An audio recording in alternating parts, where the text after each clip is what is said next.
Hola, buenos días. Bueno, lo primero de todo quería agradecer a la organización la oportunidad de venir aquí a contar las cosas que hacemos en Tecnalia en el ámbito de la salud. Y bueno, mi presentación va a tener dos partes. Una primera parte en la que voy a intentar lanzar algunos mensajes sobre cómo está cambiando el mundo, cómo está cambiando la tecnología. Y es cierto que ya veréis que os va a dar un poco de vértigo, ¿no? Lo rápido que están cambiando las cosas. Y la segunda parte va a ser una parte muy dedicada a poner ejemplos de cómo la tecnología actualmente ya está cambiando también el mundo. Algunos de esos ejemplos serán de proyectos o de productos que hemos desarrollado en Tecnalia y otros de otras empresas. Y luego hablaré un poco pondré ejemplos de tecnologías que van a venir en el futuro, ¿no? Desde algo muy simple, muy sencillo, hasta cosas mucho más complejas. Y voy a empezar... curiosamente voy a hablar sobre tecnología, sobre futuro, por lo tanto, y voy a empezar hablando de pasado, ¿no? Aquí podéis ver una gráfica que empieza hace 15.000 años, cuando los primeros seres humanos aparecieron, y que refleja la expectativa de vida de la humanidad a lo largo de estos 17.000 años que han pasado, ¿no? Y algunos de los acontecimientos, porque si nos hacemos la pregunta sobre por qué vivimos hoy en día 85 o 90 años, seguramente muchos dirían, bueno, es por la medicina, ¿no? Que nos ha cambiado la vida. Eso es verdad en parte, porque claro, medicina ya había hace 15.000 años, ¿no? Estaban los chamanes, los hechiceros, que ya practicaban una forma de medicina. Llegó la medicina ayurvédica, llegó la medicina basada en la acupuntura, la medicina basada en los humores, y ya a mediados del siglo XIX llega otra cosa que se llama la ciencia, ¿no? La medicina basada en la evidencia. Y abajo podéis ver en una raya roja cuál es la expectativa media de las personas a lo largo de la historia, ¿no? Desde hace 15.000 años. Y es absolutamente plana hasta 1850. Es decir, durante prácticamente 17.000 años no ganamos ni un año de vida. Y en 150 años hemos ganado 40.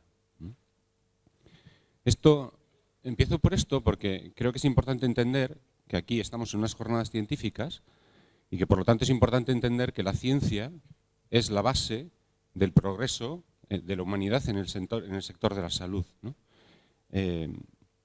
Y que es cierto que hoy en día está muy de moda otro tipo de medicinas, llamadas en algunos casos alternativas, pero una medicina que no está basada en la evidencia, no está basada en un criterio científico, no es una medicina. Lo siento, la medicina alternativa no existe. Estos son los últimos 150 años. Y yo creo que es un ejemplo bastante bueno de cómo ha evolucionado la esperanza de vida, que coincide más con algunos hechos que han pasado históricamente, ¿no? En algún momento alguien se dio cuenta que cuando una mujer daba luz, si el médico se lavaba las manos, había muchos menos partos que terminaban mal. Algo tan sencillo ahora que nos parece tan obvio, en aquella época no lo era. Eso produjo un cambio radical en la esperanza de vida, la higiene. Hay un segundo gran salto, lo veis aquí, la aparición de los antibióticos. Pero como veis, esto sigue incrementándose. ¿Dónde llegará? Bueno, pues no se sabe, ¿no? Hay algunos que opinan que en el año 2050 vamos a llegar a una singularidad y seremos inmortales. Bueno, yo no soy tan optimista como esto, pero lo que es cierto es que de momento no sabemos dónde está el límite, ¿no? Y que solo la ciencia y la tecnología nos van a poner ese límite. Pero claro, el hecho de que hayamos incrementado nuestra esperanza de vida a 40 años también tiene unas consecuencias sociales, ¿no? Y yo creo que aquí se ven claramente. Como veis, esta era la pirámide de población de España en el año 1950. Se llaman pirámides de población por algo, porque tienen forma de pirámides, ¿no? Bueno, pues lógicamente vamos a tener que dejar de llamarlas así, porque ya no lo son. Y aquí podéis ver cuál era la pirámide, más bien parece un jarrón de población, en el año 2011. ¿Y qué es lo que va a suceder en el año 2050?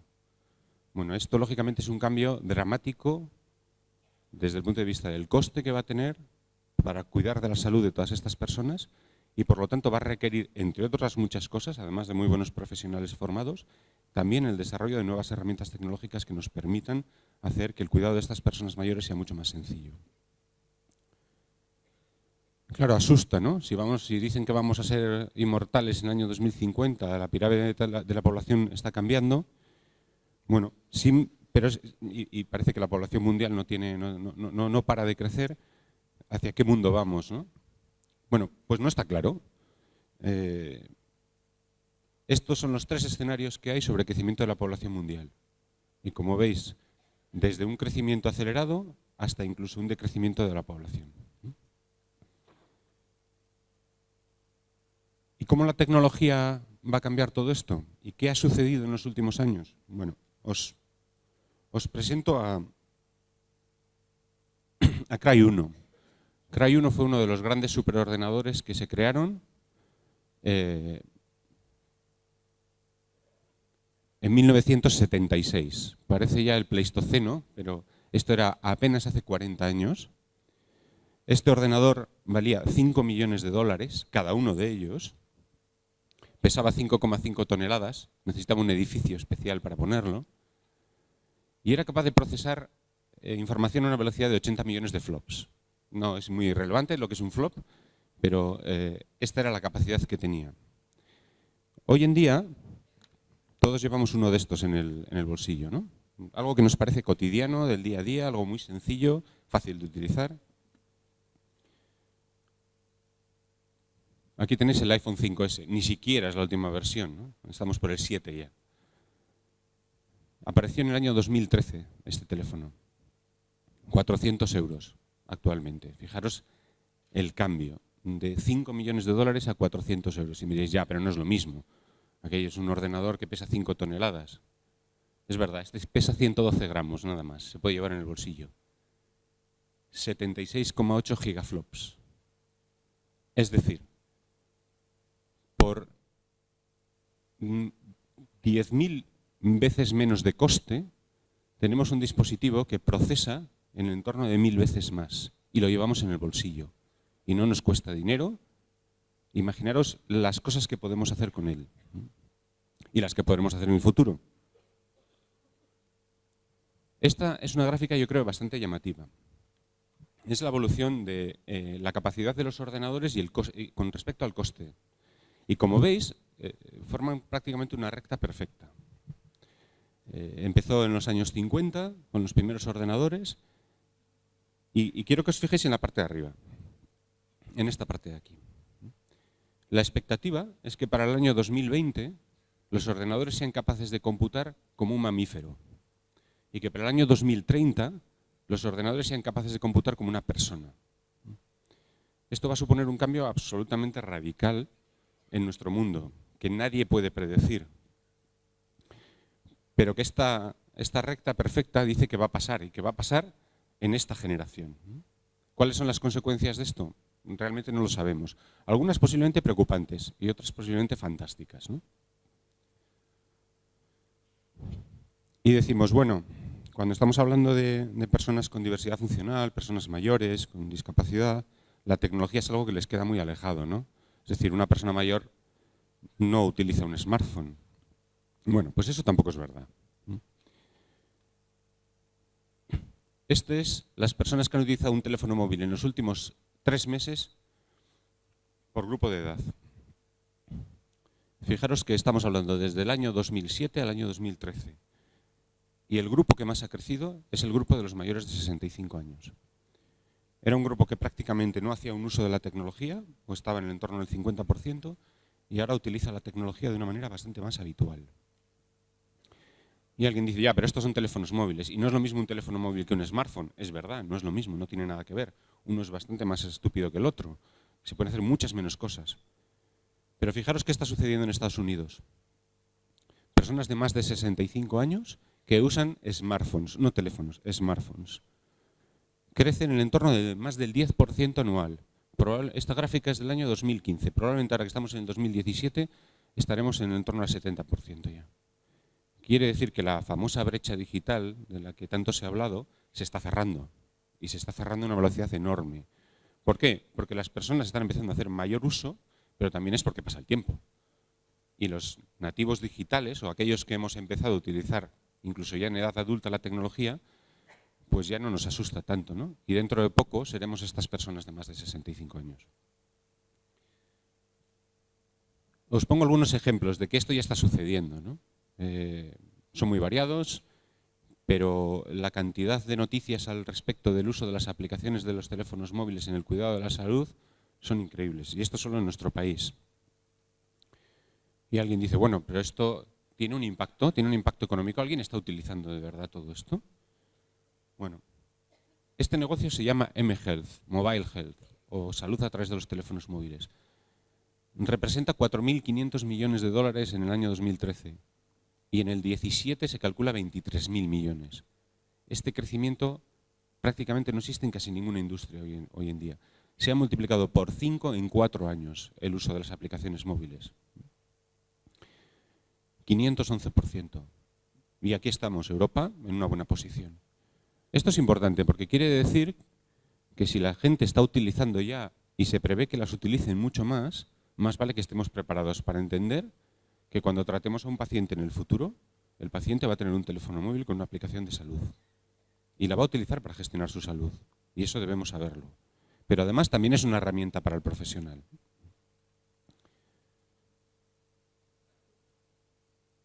Bien, después de esta introducción que nos plantea un mundo con una población mucho más envejecida, que va a utilizar mucho más la tecnología, que va a tener una esperanza de vida mucho más alta, en donde la tecnología no va a ser como hoy la vemos, porque nos puede parecer que un iPhone 5 es lo último de lo último, pero dentro de 5 años nos va a parecer una antiguaya. Voy a poneros algunos ejemplos de cómo la tecnología en este momento ya se está utilizando, ¿no? Algunos son ejemplos que hemos desarrollado en Tecnalia, otros son ejemplos que he cogido directamente de otras empresas o centros de investigación. Y os voy a intentar explicar a lo largo de estos ejemplos cómo la tecnología se está usando o se va a usar en el futuro, ¿no?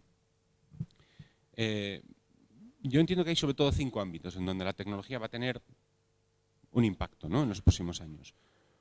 Una es en el cuidado personal y social. Y yo creo que estamos mucho más acostumbrados al cuidado personal, ¿no? Y os voy a poner un par de ejemplos de cuidado personal, pero os voy a poner también algún ejemplo de cuidado social, que yo creo que es más relevante.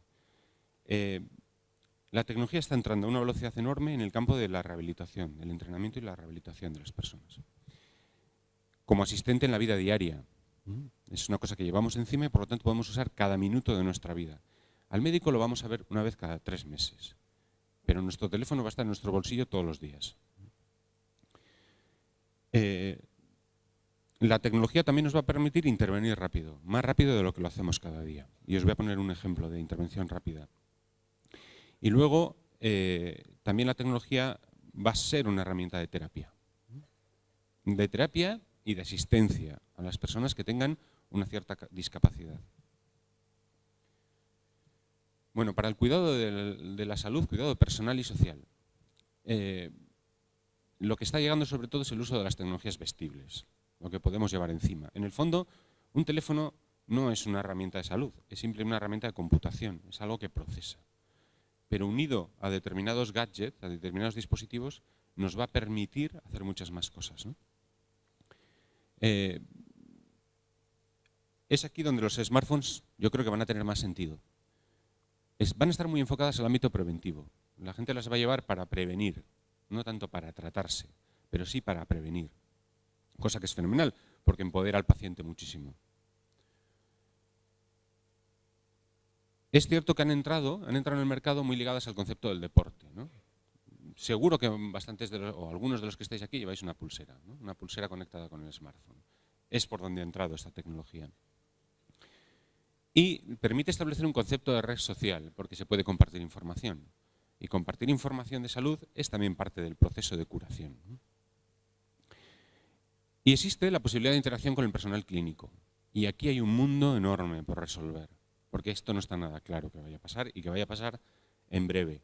Pero sí es cierto que el personal médico se va a enfrentar a pacientes que van a estar conectados. Y entonces eso se puede o aprovechar o no aprovechar. Un par de ejemplos. Bueno, el más evidente, la pulsera de deporte. Es cierto que bueno, nos permite controlar cuántos pasos damos, cuántas calorías consumimos, información al respecto de por dónde nos hemos movido. Lo podemos colgar en las redes sociales, Facebook, LinkedIn, lo que sea. Pero además de medir si hemos dado pasos y hemos andado lo suficiente ese día e incluso darnos algunas recomendaciones, también tiene otros usos, ¿no? Por ejemplo, para el control del sueño. Si el sueño ha sido correcto, no ha sido correcto, te has movido mucho, no te has movido mucho, has tenido un sueño adecuado. Esto es un gadget.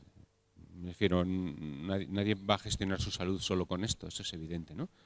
Pero es la manera en que la tecnología está entrando. Y a partir de aquí, ahora vais a ver cómo las cosas se van a ir complicando. Esto es una pulsera, otro tipo de pulsera, pero ya es una pulsera de un uso más, en este caso de moda, se podría decir. Incluso por el diseño, etcétera. Es una pulsera muy pensada para ser capaz de controlar si estás yendo a la playa y tomando el sol y por lo tanto tienes que cuidar tu piel y tienes que echarte crema de nuevo, tienes que dejar de tomar el sol e irte a tu casa, porque te dice, a través de un sensor implantado en la propia pulsera, cuánta radiación has recibido y por lo tanto si ya es hora que te vayas a casa o no. Pero esto, que lo que te va a permitir es por lo tanto hacer una gestión más correcta del sol, tiene otras aplicaciones, porque la luz es buena, la luz es necesaria, ¿no? Por lo tanto, puede ser una herramienta de prevención de la osteoporosis, porque también nos puede decir si estamos teniendo horas suficientes de luz a lo largo del día. Voy al ámbito más social. Este es un ejemplo de una empresa que ha lanzado una aplicación para el móvil para el cuidado de la diabetes. Se llama Social Diabetes y este es el vídeo que tienen en su página web. Ya veis que es una empresa española y lo que hace el protagonista, Joan, es tener una aplicación en el móvil que le ayuda a controlar su diabetes. Le da información de cuáles son sus niveles de glucosa, le da información al respecto de lo que está comiendo, de su actividad diaria y por lo tanto eso le permite gestionar de una manera más correcta su diabetes. Pero además es una herramienta social, porque le permite compartir con otros diabéticos su información. Y eso tiene un carácter motivador, porque cuando compartes con otros, sabes que otros tienen acceso a tus datos, por lo tanto te preocupas más de hacer las cosas bien. Y además le da consejos y le dice, bueno, pues hoy, como ayer no caminaste, hoy deberías caminar más. O como te has cuidado muy bien y tienes la glucosa bien, hoy te puedes permitir un donut de chocolate. Bueno, esta es una manera también de cuidar la salud, ¿no? Bien, en el ámbito del entrenamiento y la rehabilitación física o cognitiva, cualquiera de los dos. Aquí ya más que hablar solo de los smartphones, también hablamos de Internet como canal de comunicación, ¿no? Permite el entrenamiento físico, el entrenamiento cognitivo. Os voy a poner un par de ejemplos de ambos. Y aquí entra en liza otra cosa muy, muy relevante, que también va a cambiar las reglas del juego, que son los juegos. Lo que viene a denominarse juegos serios, ¿no? Pero que nos permiten pues, tener un elevado componente motivacional en el uso en trabajar la rehabilitación o el entrenamiento. Esto es una empresa norteamericana y lo que tienen es una página web en la que a través de juegos y herramientas online puedes trabajar tu entrenamiento cognitivo. Te hace un entrenamiento personalizado para ti. Y esto que parece que solo pasa en Estados Unidos, pues no es verdad, también pasa aquí. Esto es una empresa española. BitBrain ha sacado este producto que es el Evo. Es una empresa de neurotecnología que permite el uso de nuevas tecnologías como el EEG para el entrenamiento cognitivo de las personas. Lógicamente esto se puede utilizar especialmente en fases de deterioro cognitivo leve, personas que tengan un Alzheimer en fase temprana o previa a tener un Alzheimer. Esto está en el mercado hoy en día, es decir, ya existen este tipo de herramientas. Bueno, como asistente en la vida diaria, ¿no? ¿Cómo la tecnología nos va a ayudar en nuestro día a día cuando tenemos algún problema físico o cognitivo, pues a ser capaz de cambiar o mejorar nuestras actividades de la vida diaria? Sobre todo, este es un ámbito muy relacionado con las personas con discapacidad. Y os pongo un ejemplo. Este es uno de los proyectos desarrollados por nosotros, por Tecnalia. para personas que tienen una discapacidad, en este caso una discapacidad auditiva. Se llama EarDroid y permite a una persona que tiene discapacidad auditiva y que por lo tanto cuando va a estar en su casa no va a poder escuchar ciertas cosas, el timbre, el microondas, el grifo abierto, el fuego, la llamada de teléfono, disponer de una aplicación en su teléfono móvil que lo que hace es continuamente escanea los sonidos en el hogar, tiene una base de datos de esos sonidos, es capaz de interpretar qué sonido se está produciendo en su entorno y vibrar para que la persona mire la pantalla y por lo tanto sepa lo que está sucediendo en su entorno. Esto tiene usos en el entorno hogar y usos en el entorno laboral. La propia persona puede definir los sonidos a medida, los sonidos de su casa, su timbre, su teléfono, su grifo, ¿no? Y a partir de ahí simplemente le va dando información que le ayuda a gestionar mejor su vida diaria. Tan sencillo como esto. Estas aplicaciones son de muy bajo coste y para una persona que tiene una discapacidad auditiva pues puede ser bastante interesante. Otro ámbito donde van a cambiar mucho las cosas en el futuro es lo que se llama la robótica de servicios. Este es un prototipo, lo pongo, es un vídeo ya un poco antiguo, es del año 2010, pero lo pongo porque me encanta ver cómo se mueve, ¿no? Qué torpe es todavía. Pero esto va a cambiar a una velocidad de vértigo. Este es un robot de acompañamiento. ¿Qué es lo que hace? Pues para personas que viven solas, pues le sigue, le ofrece servicios, le permite conectarse con sus familiares y hacer una llamada de teléfono a través del propio robot, le recuerda que tiene que ir a la peluquería porque tiene una cita y hasta puedes hablar con él. Es cierto, y aquí es cierto que la tecnología parece un poco fría, ¿no? Yo creo que como seres humanos vamos a necesitar también el contacto humano con personas que nos cuiden. Yo creo que eso no va a cambiar, ¿no? Esto puede ser algo que añade. Esto nos puede parecer todavía ciencia ficción, esto es un prototipo de un proyecto, en realidad no es nada más, ¿no? Pero la robótica de servicios en este momento en algunos ámbitos industriales ya está siendo real, ¿no?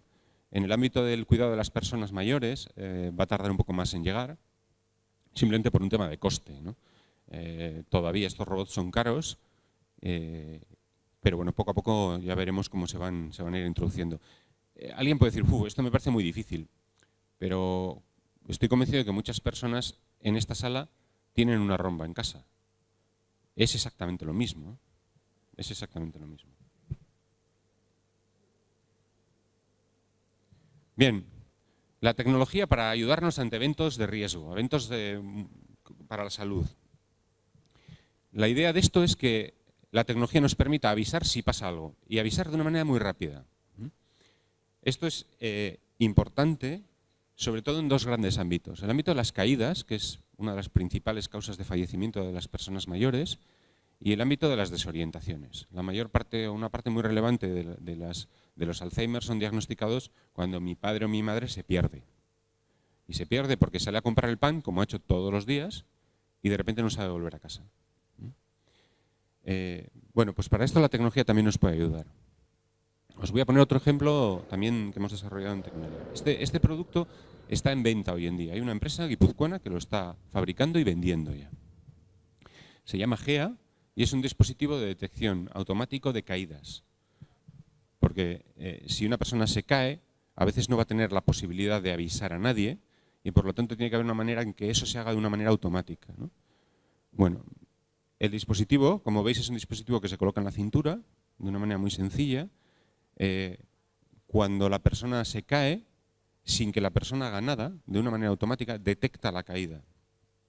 Lleva un algoritmo bastante complejo que permite que el dispositivo sepa cuando una persona se ha caído, pero no se active, por ejemplo, si va al baño y se baja los pantalones. Es también crítico que cuando a las 2 de la mañana alguien se levante, pues el dispositivo no se active, ¿no? Salvo cuando se haya caído. Automáticamente el dispositivo, si detecta una caída, se conecta en remoto con una centralita o con el familiar al que le digas. Y se pone en manos libres, de manera automática. No tiene que hacer nada la persona. Ya habéis visto que tiene un botón de pánico, por si la persona quiere utilizarlo, pero no es necesario. Simplemente llega una llamada a una central que la recibe o al familiar que queramos y lo que hace automáticamente se pone en manos libres y el familiar o el centro de ayuda lo que le dice, ¿estás bien? ¿Te ha pasado algo? Si no hay contestación, inmediatamente se manda un servicio de urgencia que le atienda. Pero el dispositivo, además de detectar caídas, tiene localización GPS. ¿Eso qué permite? Permite definir un rango en donde esa persona puede moverse. Por lo tanto, para una persona con una fase temprana de Alzheimer, podríamos utilizarlo y saber en todo momento dónde está esa persona y definir un perímetro de seguridad. Si esa persona sale de ese perímetro de seguridad, su barrio, automáticamente manda una señal al familiar. Pero además de mandar una señal, le manda un link a Google Maps donde sabes exactamente dónde está la persona. Por lo tanto, le vas a encontrar al minuto siguiente. Bien, para el ámbito de la terapia, aquí lo que se trata es de, cuando se ha perdido una función, rehabilitarla o sustituirla. Puede ser una tecnología asistiva o puede ser una tecnología rehabilitadora. Os voy a poner un ejemplo. Esta es una mujer con la que hemos trabajado, es uno de los pacientes con los que hemos trabajado en el desarrollo de unos dispositivos. Tuvo un ictus, ya veis que es joven, es de Belgrado y era bailarina además. Y bueno, le habéis visto al sentarse incapaz absolutamente de mover la mano derecha y tampoco podía caminar. Estaba 30 minutos al día, se levantaba, asistida, y el resto se lo pasaba en una silla de ruedas debido al infarto. Y tiene una patología, o tenía una patología, que se llama pie caído, drop foot, que es bastante típica en casos de ictus, que es que no son capaces de levantar el pie en el momento de tener que dar el paso, y seguro que habréis visto personas que caminan tratando de compensar la cadera. Bien, lo que hicimos fue desarrollar una tecnología que veis aquí. A partir del año 2009, nos ha costado 8 años hacerlo, que corrija esto. Pero que corrija y además sea rehabilitadora. Es decir, que permita que esa persona use durante un cierto tiempo el dispositivo, unos meses, y después vuelva a caminar con normalidad.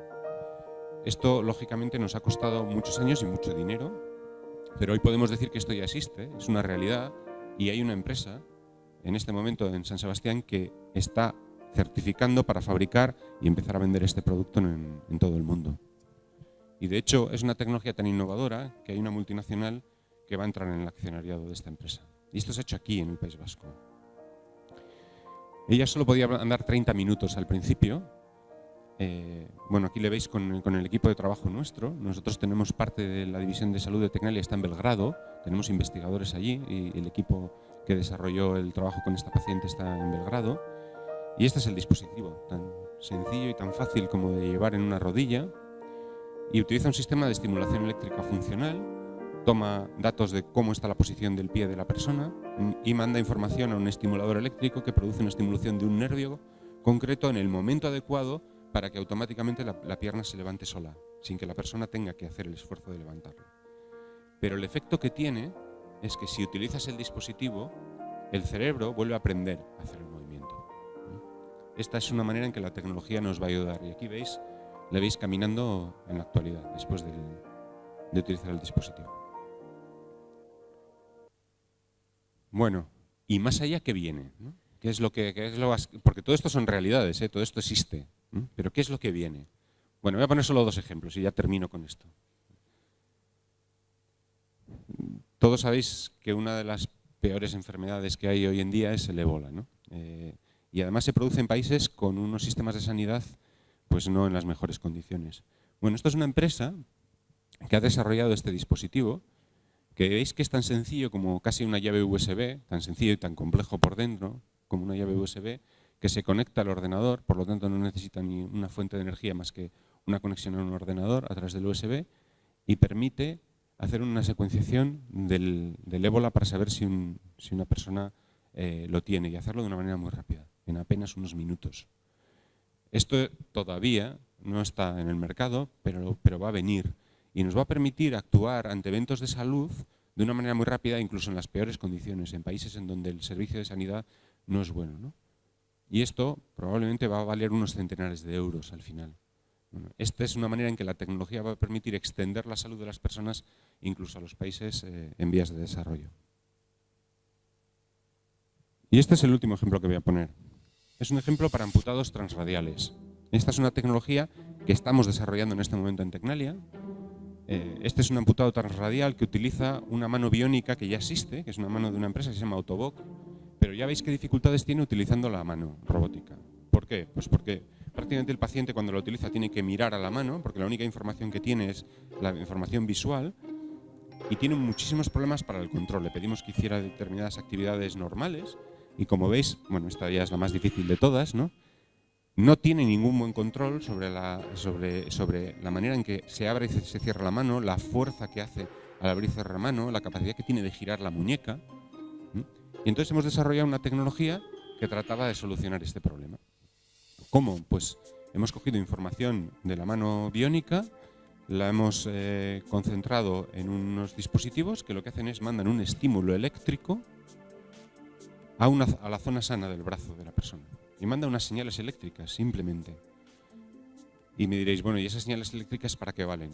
Bueno, valen para que el cerebro de esa persona aprenda a interpretar esas señales eléctricas.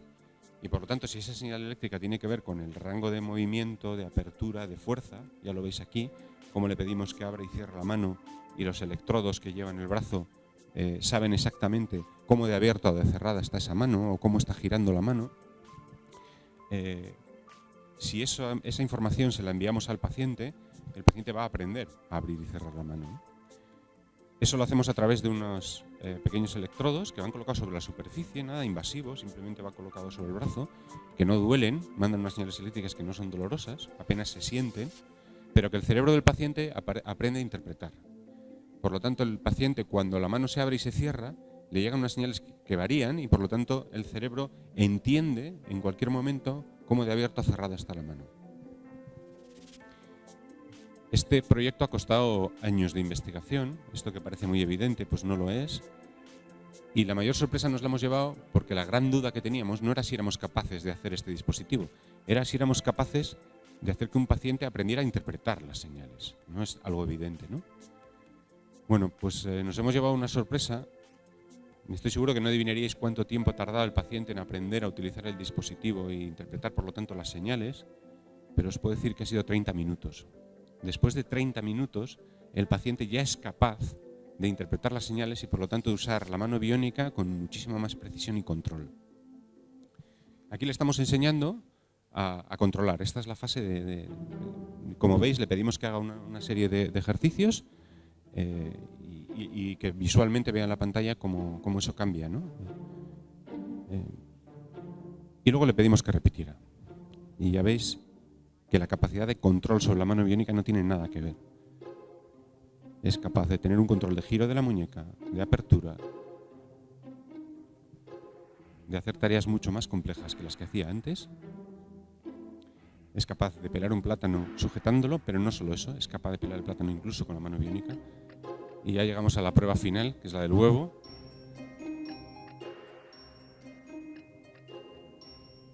Y es capaz de cogerlo.